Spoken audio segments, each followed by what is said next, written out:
Africa Content TV.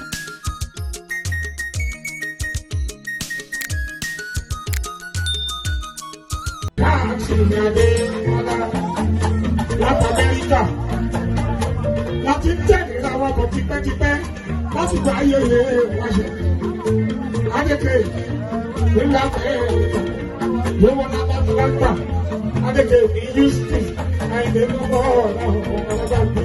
Àwọn rọ̀ àwọn láti Nàìjíríà ló wá sí Amẹ́ríkà wọ́n fi ní kálẹ̀ sábàtà àìlè.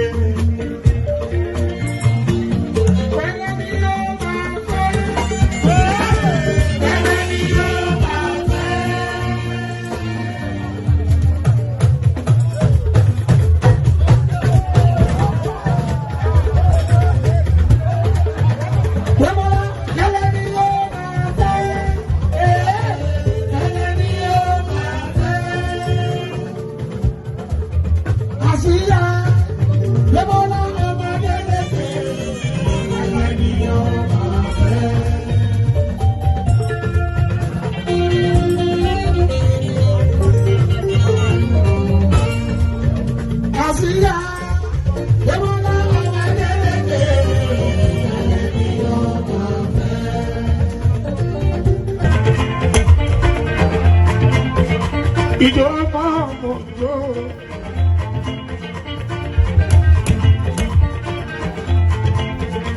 Ìjọ máa mọ̀ jọ. Èèyàn rẹ̀ pọ̀ nínú ilé ìtàkọ́. Ìjọ máa mọ̀ jọ. Ẹ̀rí mi. Kò sì jọ ẹlẹ́yà lẹ́sẹ̀ mi. Ìjọ máa mọ̀ jọ. Ìjọ máa mọ̀ jọ.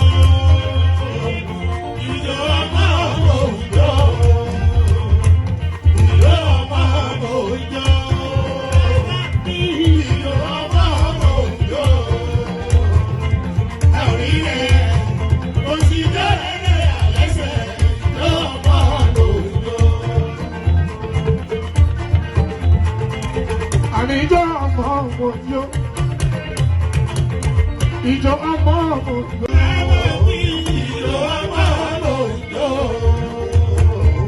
Ẹ̀rí ni kò sí ọ̀rẹ́ àgẹ́sẹ̀.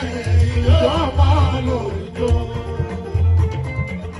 Mo rí dọ́kítọ̀, mo rí lọ́yà, mo rí ẹnjíníà. Kò sí ọ̀rẹ́ àgẹ́sẹ̀. Ìjọ ọmọ òjò. Kò sí ọ̀rẹ́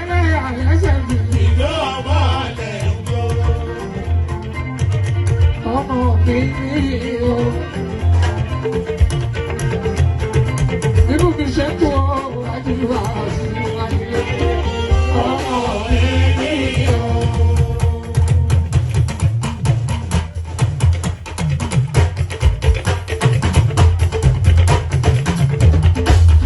Àbí kẹ́ẹ̀dé. Àbí lọ́lá ọmọ mi àbí kẹ́mi lọ́yà. Àbí kẹ́ẹ̀dé. Irú ètùtù yẹ kí n dúró lé kí n máa ṣe pátí mo wà lẹ́nu iṣẹ́ ṣùgbọ́n mo dúpẹ́ Ọlọ́run adé orí ọ̀kì. Bó ṣe ń tó yẹ kó bí ó ṣe adé orí ọ̀kì. Àbíkẹ́ mi ò ní sún kúrò orí ẹ̀ o. Àbíkẹ́ adé mi ò ní sún kúrò orí ẹ̀. Àbíkẹ́ adé. Damilala lọ́yà, Àbíkẹ́ Basira mi lọ́yà, ẹ̀gbọ́n Fatima lọ́yà, ẹ̀gbọ́n tẹ̀lé Ṣìọ̀bálà ọmọnú ẹ̀ ọ̀la adé orí òkè. Pàṣẹ ìwé mo dúpẹ́ Ọlọ́run adé orí òkè. Bàbá Damilala lọ́yà. Basira tumi, Basira tumi, oku oríire o, Basira tumi.